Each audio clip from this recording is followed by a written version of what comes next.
하나님의 말씀은 요한복음 20장 19절에서 23절 말씀 봉독해 올립니다.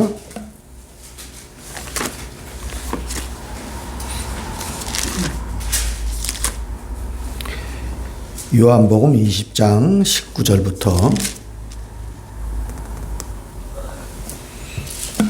23절까지 교독을 드립니다.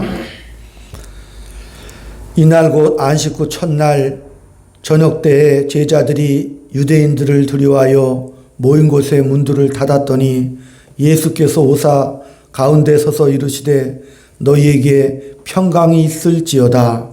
이 말씀을 하시고 손과 옆구리를 보이시니 제자들이 주를 보고 기뻐하더라. 예수께서 이르시되 너희에게 평강이 있을지어다. 아버지께서 나를 보내신 것 같이 나도 너희를 보내노라. 이 말씀을 하시고 그들을 향하사 손을 내시며 이르시되 성령을 받으라. 너희가 누구의 죄든지 사하면 사하여질 것이요 누구의 죄든지 그대로 두면 그대로 있으리라 하시니라. 아멘. 아멘. 할렐루야. 인사 나눕니다. 주의 사랑으로 사랑합니다. 같이 한번 고백을 해볼까요? 주 예수님, 내가 주 예수님을 믿습니다. 주 예수의 피로 씻어 주옵소서. 아멘. 예수님 부활, 내 부활이 되시기를 주의 이름으로 축복드립니다. 오늘 요한복음 20장은 예수님의 부활의 사실을 기록하고 있습니다. 예수님 부활은 우리 기독교 신앙의 절정을 이루고 근거가 되는 중요한 사실입니다. 부활이 있음으로 해서 사망을 이기고 또 죄에서 구원받고 영생을 누리며 영원한 영광을 부여받기 때문입니다. 그러나 오늘 이 요한복음에서 부활의 사건을 요한은 그렇게 크게 다루고 있지 않다는 사실입니다. 본문에서. 부활의 주님을 찬송하고 기뻐하는 일보다 이제 부활로 말미암아 주어진 이 새로운 세상에서 오늘 말씀처럼 부활하신 주님께서 명령을 해주시죠. 성령을 받으라 이렇게 말씀도 해주시고 너희가 누구의 죄든지 사하면 사하여질 것이요 누구의 죄든지 그대로 두면 그대로 있으리라 이렇게 말씀을 하십니다. 그러니까 부활 후에 우리 예수님께서 이제 새로운 세상이 왔으니까 그 새로운 세상에 걸맞는 삶을 우리에게 살 것을 당부하고 계신다는 사실입니다. 예수님께서 부활하시사 제자들이 모인 그 방에 나타나시고 아버지께서 나를 보낸 것 같이 내가 너희를 보낸다. 성령을 받으라. 그리고 죄사함의 권세를 허락을 해주시는 장면이죠. 우리가 예수님의 부활로 죄사함을 얻고 영생복락을 누린다는 사실은 잘 알고 있지만 그러나 현실은 우리의 이런 믿음의 고백과 확신에도 불구하고 이제 우리 나머지 삶이 어때요? 고단한 인생.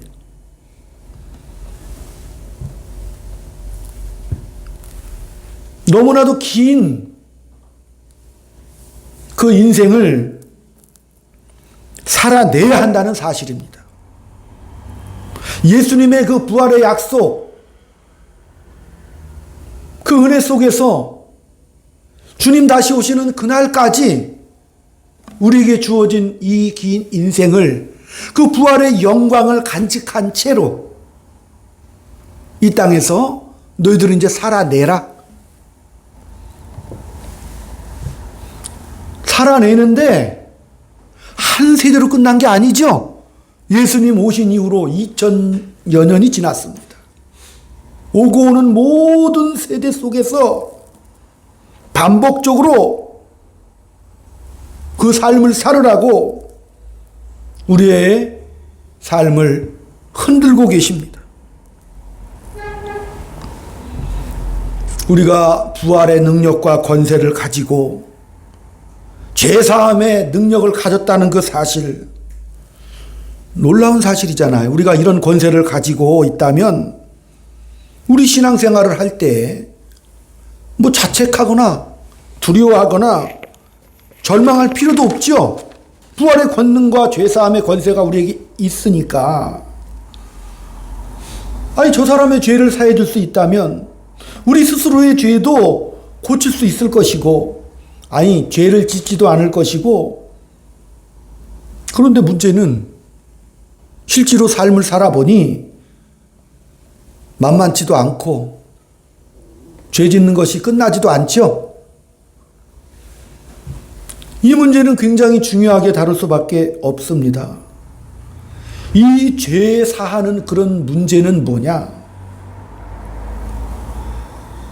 죄 사함의 권세는 성령을 받으라 하는 말씀 속에 같이 오늘 본문을 통해서 연결이 되어 있습니다.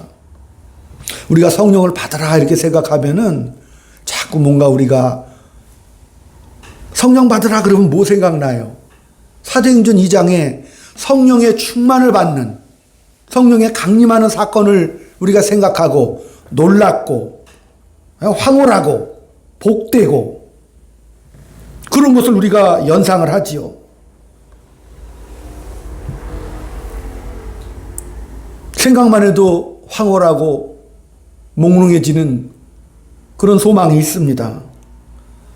그러나 오늘 우리 예수님께서 성령을 받으라 이렇게 말씀하신 부분은 이미 우리가 그동안 강해 설교를 통해서 요한복음 6장에서 은혜를 받은 것 같이 예수님께서 내가 가야 성령님이 오신다.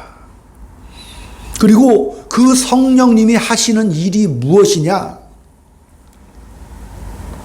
죄에 대하여, 심판에 대하여 세상을 책망하시려고 성령님이 오신다는 사실입니다. 죄에 대하여라 하면 저들이 나를 믿지 않은 것이 죄다. 의에 대하여라 하면 내가 세상을 떠나 아버지께로 가는 게 의다.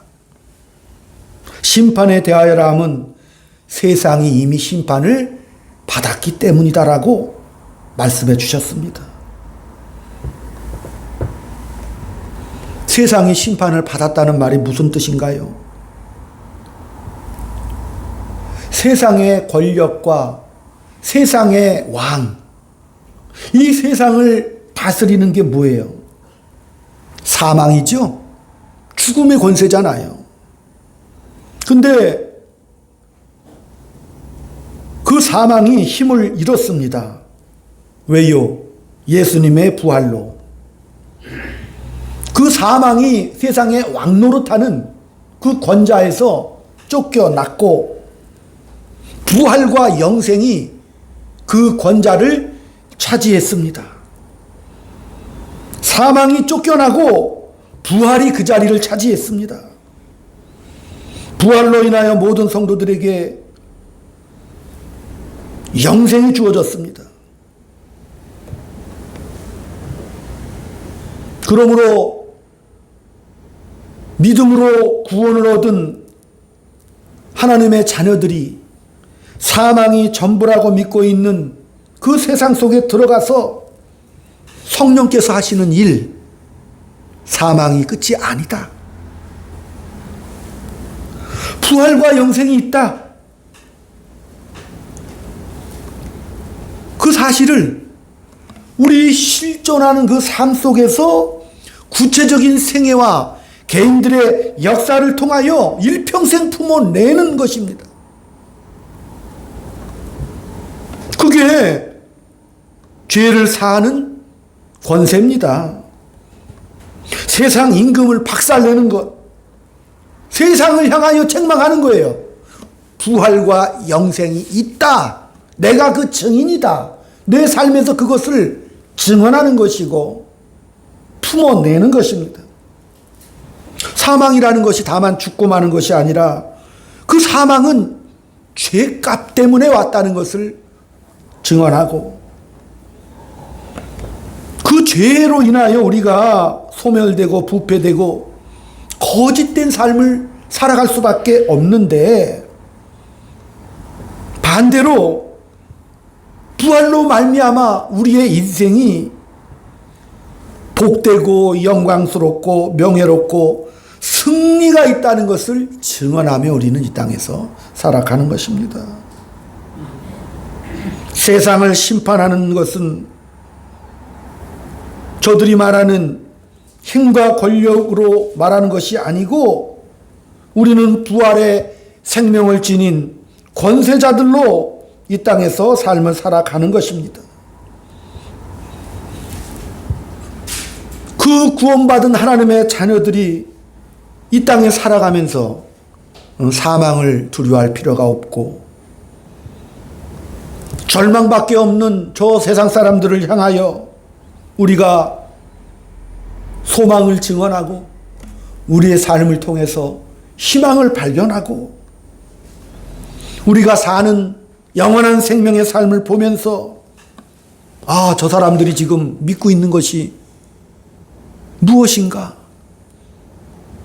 저들은 왜 저렇게 영원한 소망을 품고 살아가는가? 그렇게 깨닫게 해주는 것이 우리 신자들의 명예고 삶입니다.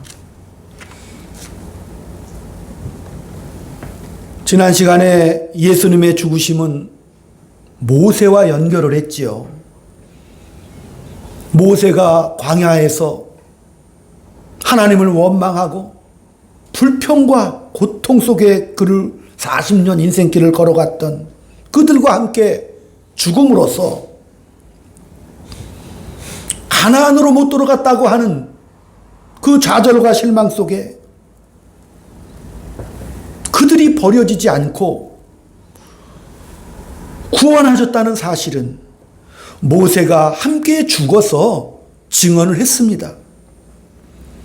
우리가 이 세상에 속하여 죄와 사망과 소멸과 절망밖에 모르는 그런 사람들에게 우리도 속해 있죠.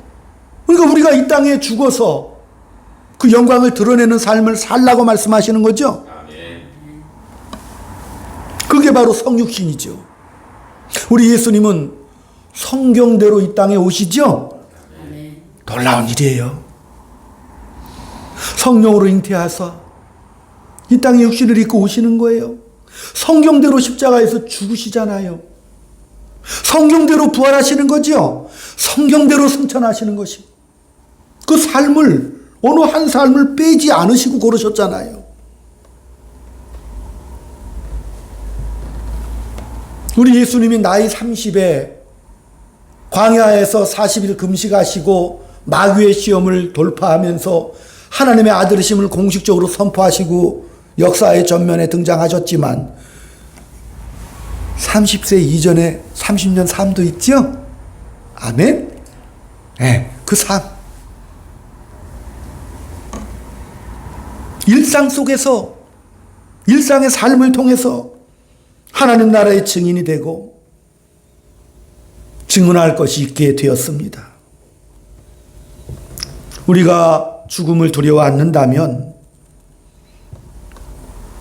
세상의 권력이 전부가 아니라는 것을 안다면 이제 우리는 이 세상 살아가며 좀 져줄 순 있죠? 권사님 안 죽어요.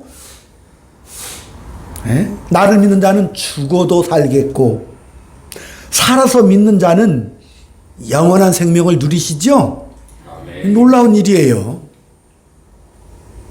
영원한 삶을 소유한 부활의 놀라운 증인들이지요.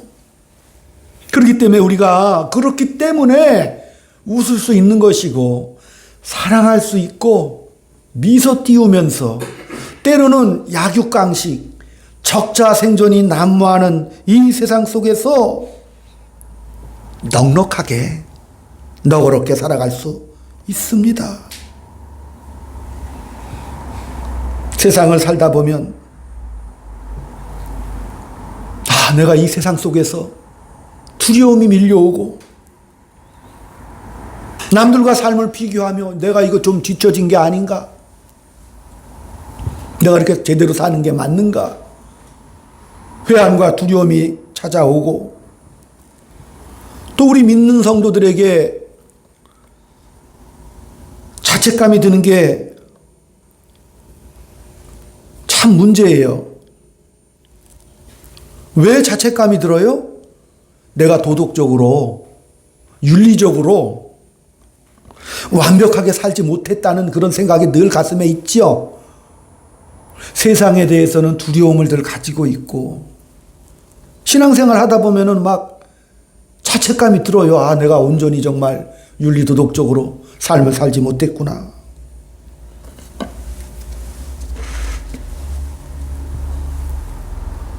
그런 삶이 우리를 지배하고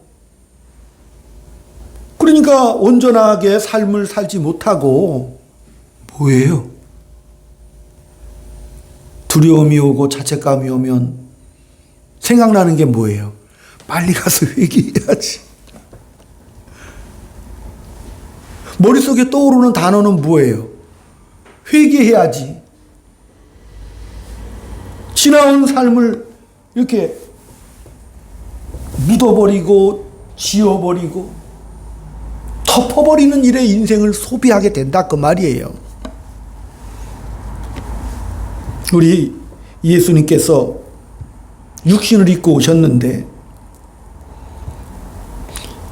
신이 가지신 초월성을 놓고 이 땅에 육신을 입고 오셔서 살아야 했던 우리 예수님이니까 뭐 잘 견디셨겠지. 성경은 그렇게 말하고 있지 않습니다. 예수님은 죄가 없어서 인생 사는 게 쉬울 것이라고 그렇게 생각하지 마셔요. 부활하신 하나님께서 유한에 갇힌 육신의 몸을 입고 오셨다는 자체만으로도 막 못 견디실 것 같죠?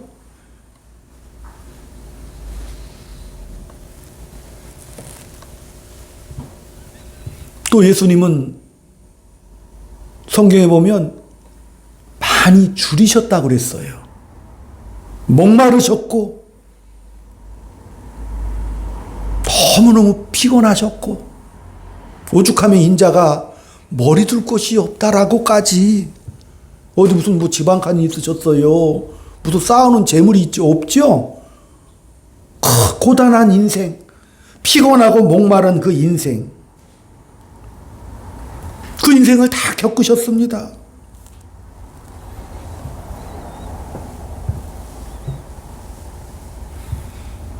입을 막고 눈을 감은 것 같이 그 생애를 묵묵히 살아가셨잖아요.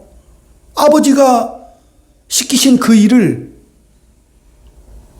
묵묵히 십자가 위에서 끝까지 사명 감당하시고 하실 일을 하고 가셨어요.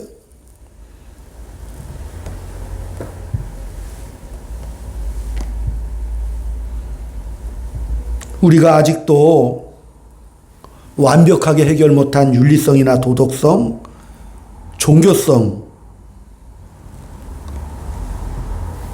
우리는 그렇게 불안한 삶을 이 땅에서 살아가는데 하나님은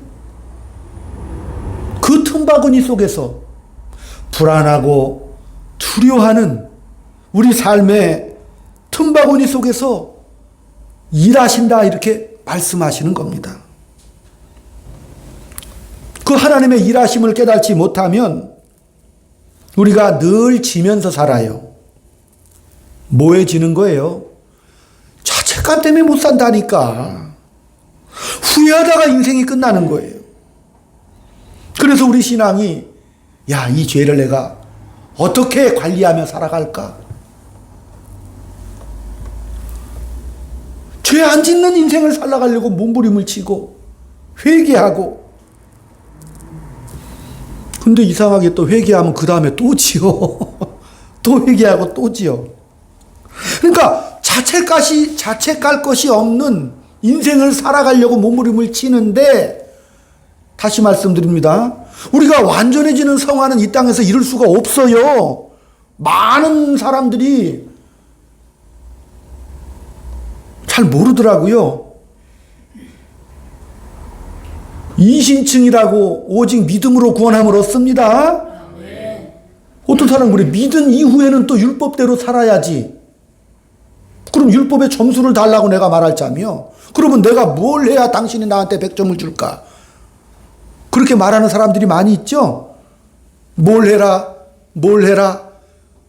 믿은 이후 구원을 받았으면 뭘 해라, 뭘 해라 이렇게 말하는데, 당신이 말하는 뭘 해라고 하는 행위를 나한테 행위 목록을 좀 갖다 주시오. 뭘 하면 만족하겠습니까? 만족이 없죠. 거기 속으면 안 돼요. 믿음으로 구원함을 얻고, 우리가 책임과 명예는 뭐예요? 그게 품어져 나오는 거예요. 억지로 나오는 것이 아니죠. 행위를 자꾸 중심하면 뭐가 나와요? 자기 공로가 나오죠. 자기 보상이 자꾸 드러나잖아요. 그걸 교만이라고 그러잖아요. 하나님이 제일 싫어하는 거죠. 걱정하지 말아요. 믿음으로 구원받으면 성령을 받은 우리가 그것을 행위로 말미암아 자꾸 증명하는 것이 아니라 내 속에서 그냥 나오죠. 그러니까 두려워하지 마세요. 고통당하고 자책할 필요가 없습니다. 완전 성화는 그런 교리는 우리 개혁교회에서는 없어요. 불완전 성화입니다. 다 부족하고 연약하니까 완벽함, 그거 추구하다가 인생 피곤하게 사시지 마시기를 소망합니다. 하나님이 우리에게 삶을 살라고 하셨잖아요. 어려움과 고난과 억울함을 겪는 그 삶, 그 삶은 어떤 삶? 예수님이 걸으신 삶이잖아요. 성육신이 그래서 중요한 거예요. 성육신의 삶을 그렇게 살아가셨으니까 우리들도 이 땅에서 그 삶을 뚜벅뚜벅 이렇게 걸어가면서 그 삶을 살아라. 그러니까 우리는 성육신의 삶을 재현하면서 삶을 살아가는 거죠. 그걸 알게 되면 승리의 삶을 살아갈 수 있죠. 예수님도 고통스러워 하셨고 나사로의 죽음에서는 우셨어요. 헬라인이 6월절에 예수님을 찾는다 그럴 때는 내가 영광을 받을 때가 왔다 드디어, 그러면서도 내 마음이 고민하여 죽게 되었도다. 왜? 이제 십자가 얘기를 가셔야 되니까. 내 마음이 심히 고민하여 죽게 되었도다. 예수님이 늠름하게 가시진 않았죠? 그렇게 가시지 않았어요.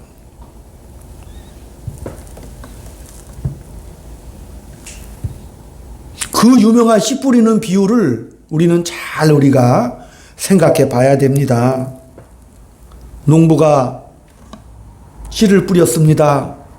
길가에 떨어졌고 돌짝밭에 때로는 가시덤불에 떨어져서 결실하지 못했으나 옥토에 떨어지자 많은 수확을 얻을 수 있었습니다. 예수님께서 이렇게 말씀하시니까 제자들이 예수님 뭐 이렇게 비유까지 들어가면서 어렵게 말씀하시나요?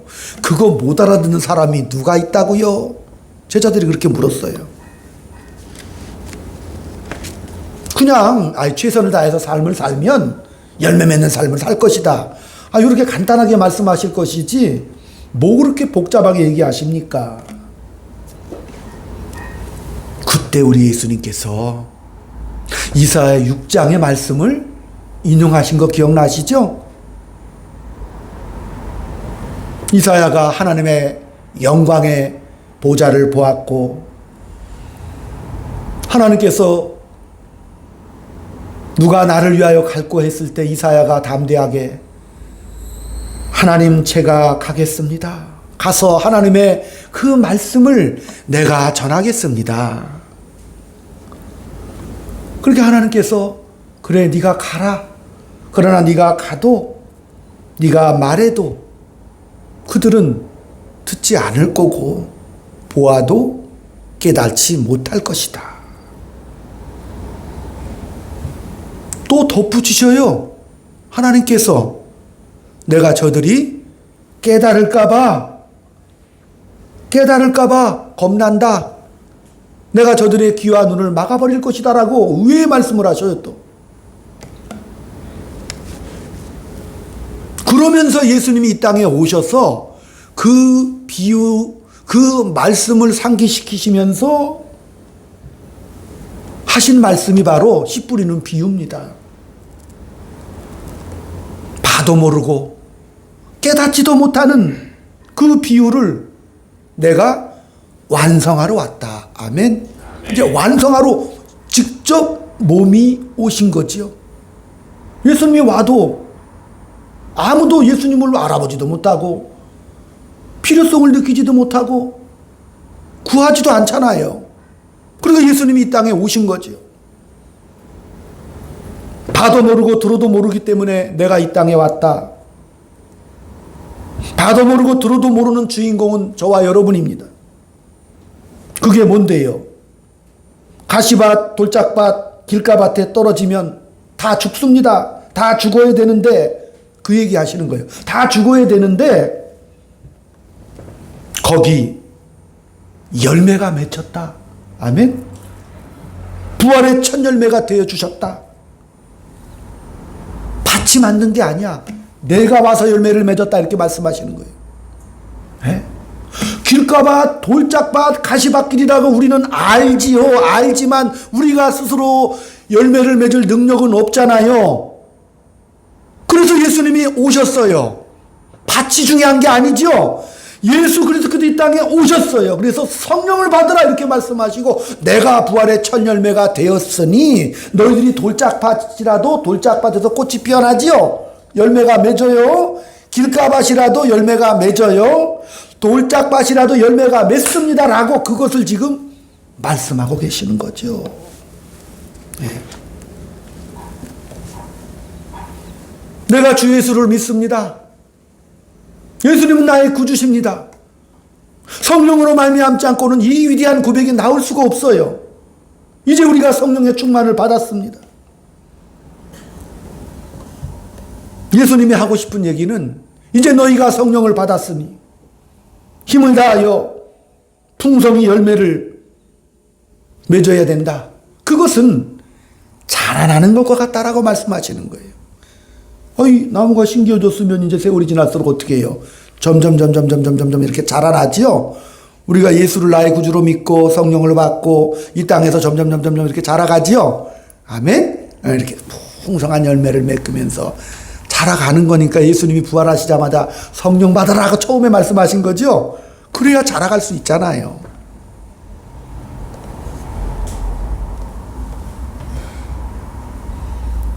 위대한 고백이 있음으로 말미암아 하나님의 자녀인 증거가 품어져 나오는 겁니다. 첫 결실은 우리 예수님께서 하셨고 나머지는 뭐예요? 우리 자신의 책임과 선택, 우리의 삶의 헌신이 품어져 나와야 된다. 이것은 무슨 구원의 조건이 아니에요. 부활과 영생을 소유한 하나님의 자녀들이라면 그 부활과 영생으로 기쁨을 얻고 특권을 누린 하나님의 자녀들이 이 생에, 이 긴 생을 살면서 그것을 품어내는 삶을 살다 오라고 말씀하시는 거예요. 율법이 아니라 그렇게 책임과 헌신의 그 모습을 가지면서 조건이 아니야. 당연히 그 열매를 맺어야 돼. 못 맺겠지? 내가 맺게 해줄게. 임마누엘로 함께 하시죠? 내가 못 맺으니까 임마누엘은 덜 함께 하셔서 나중에 성찰하시면서 내가 세상 끝날까지 너와 함께 할 거다. 너는 그렇게 당연히 맺을 수 있어. 그렇기 때문에 이 땅에 살면서 애들이 클 때는 곱게 크지 않아요. 싸우고 다투고 여러 가지 사건과 사고 아프고 불순종하면서 크지요. 예. 그게 크는 모습이에요. 그게 우리 크는 모습이니까 그 삶을 우리가 살아내야지요. 돌짝밭에서 피어난 그 열매처럼 예수님이 성육신의 길을 걸으신 것처럼 힘을 다해서 우리가 하루하루 우리에게 주어진 그 기회를 예수 믿는 자의 넉넉함과 포용력을 가지고 기적을 만들면서 살아야겠죠. 하루하루의 기회 속에 참 기회가 많더라고요. 우리가 예배드리고 나가면 세상 속에 나가서 그것을 발휘할 수 있는 기회가 너무나도 많지요. 제가 세보니까 하루에 거의 한 60, 70번은 되는 것 같아. 아침에 자고 일어나서 눕기까지 많은 그런 기회들과 시간들이 우리에게 주어져 있더라고요. 마음에 한 점 부끄럼 없이 살기를 바라고 의심 없기를 바라고 그런 삶은 없어요. 우리가 어떻게 마음에 한 점 부끄럼 없이 살 수가 있어요? 의심이 없이 어떻게 살아갑니까? 그러나 고난을 당하다 보면 내가 무슨 잘못이 있는가 뒤져가지고 없는 죄도 만들어서 씻어내려고 막 몸부림을 쳐요. 그래야 내 마음이 편하니까 하나님 앞에 나와서 울고 한 점 부끄러움 없이 살려니까 그렇게 피곤한 삶을 살게 되는 거예요. 그죠? 죄를 지으면 내가 뭘 잘못했지? 그 죄 회개하고 또 뒤져 현미경으로 찾아. 그러니까 뭐가 돼요? 크질 않아요. 애들이 아프고 불순종하면서도 크는 거죠. 근데 어느덧 나중에 이놈이 따뜻한 효도와 사랑의 말을 또 하기 시작하죠. 크고 나니까. 잘못된 신앙이 뭐냐? 결벽을 앞세우는 신앙. 완벽을 앞세워 신앙생활을 하려고 시도하면 나머지는 뭐에 결국은 비난하는 것밖에 없죠. 남을 판단하고 정죄해야 자기가 신앙생활 잘한다는 것을 증명할 거 아니에요. 예수 믿는 무서운 인상을 쓰신 아주머니가 되지 마셔요.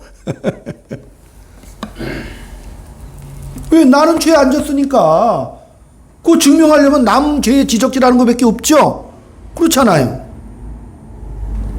그게 아니라고 말씀하시는 거예요.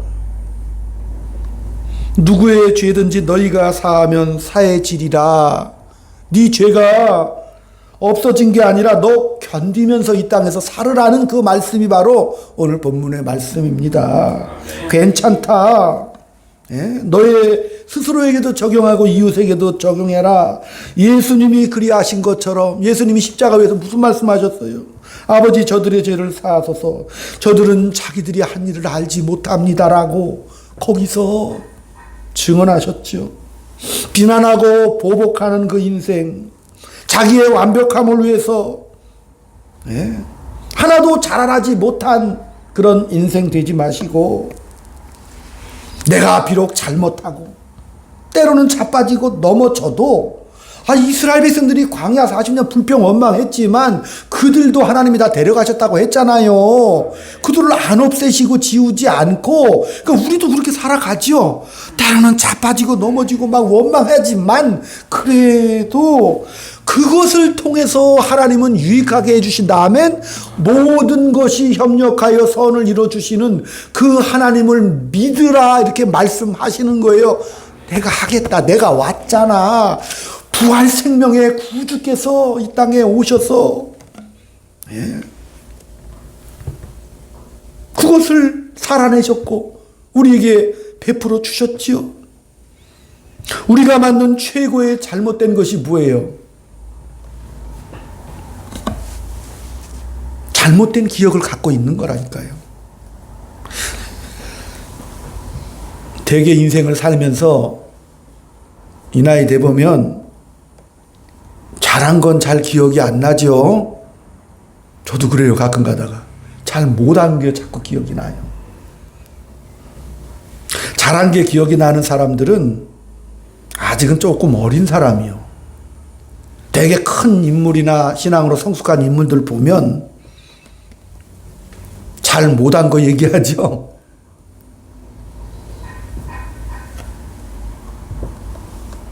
왜 그런 얘기를 하는 거예요? 내가 다시는 그런 못난 짓을 하지 않겠다는 뜻으로 얘기하는 겁니다.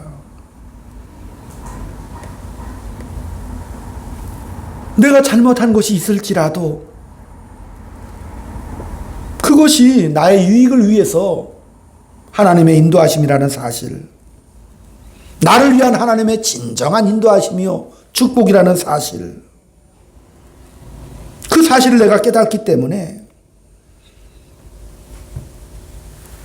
비록 내가 이 세상에서 의인은 없다니 하나도 없다고 하셨잖아요. 나는 옥토라고 생각하지만 옥토가 누가 있어, 권사님? 되게 가시밭길 되죠? 돌짝밭 되잖아요. 길가밭이잖아요. 근데 그 속에서 우리 예수님이 오셔서 풍성한 결실을 네가 생각하는 그 길가밭, 돌짝밭, 가시밭 길에다가 내가 열매를 맺겠다. 그 삶이 우리에게 매일 주어져 있으니까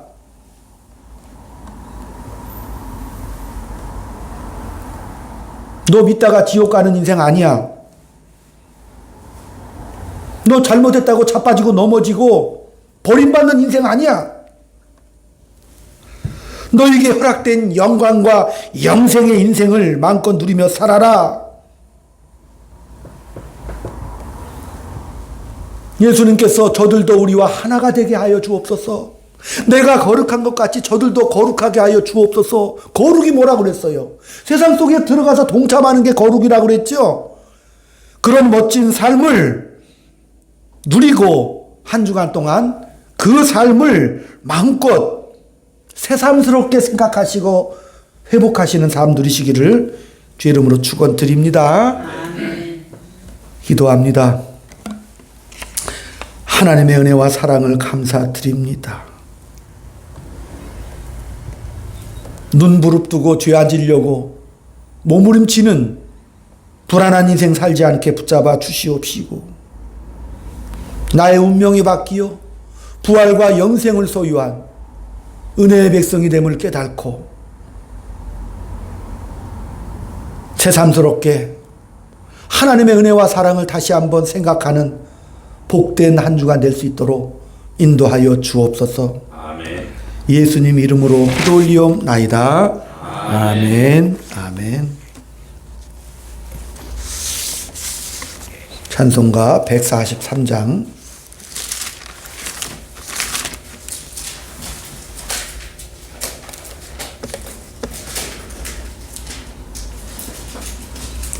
이 찬송 드리고 5절에는 우리 집사님 이렇게 나오십시오.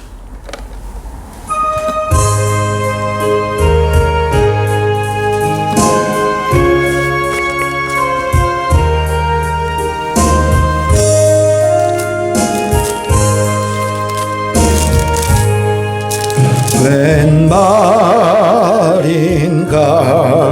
날 위하여 주 돌아가셨네. 이 벌레가 그날 위해 은혜 받으셨네. 내 지은 죄 다 지시고 못 박히셨으니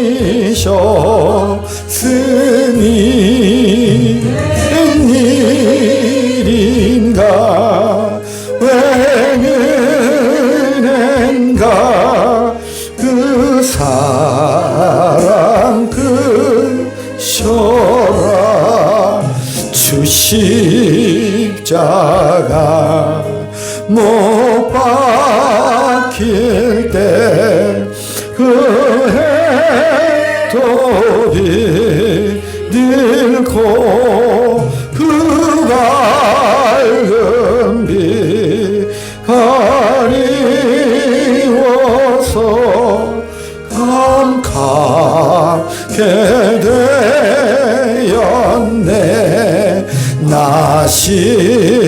십자가 해할 때에 의리고 마와 내 얼굴 감히 못 들고 눈물 흘리도다 늘 울어도 눈물로서 못 갚을 줄 알아 몸 밖에 드릴 것 없어 이 몸 바칩니다.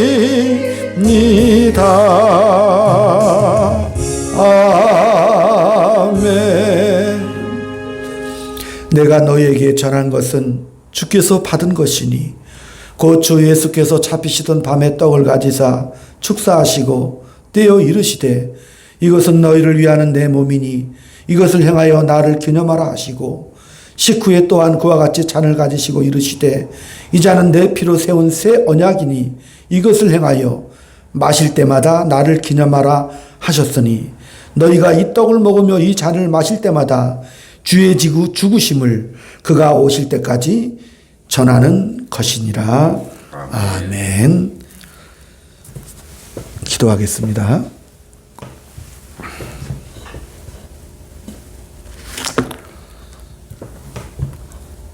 살아서 역사하시는 거룩하신 아버지 하나님, 독생자 예수 그리스도를 우리의 구속주로 십자가의 죽음으로 내어주신 거룩하고 자비로우신 아버지 하나님, 그 사랑을 감사드립니다.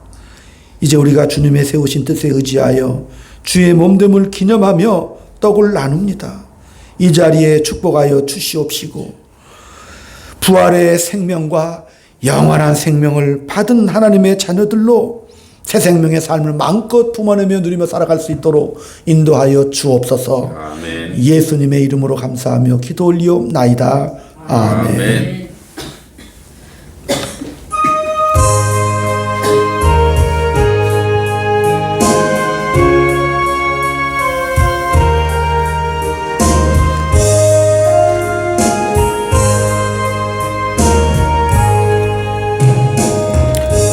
너희가 이 떡을 먹으며 이 잔을 마실 때마다 주의 죽으심을 그가 오실 때까지 전하는 것이니라.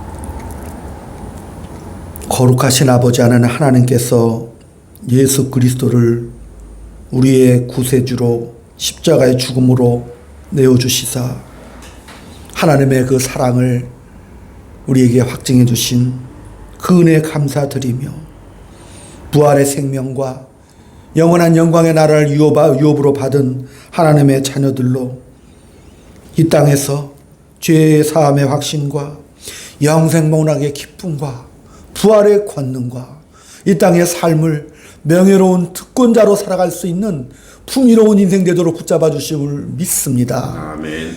예수님의 이름으로 감사하며 기도 올리옵나이다. 아멘.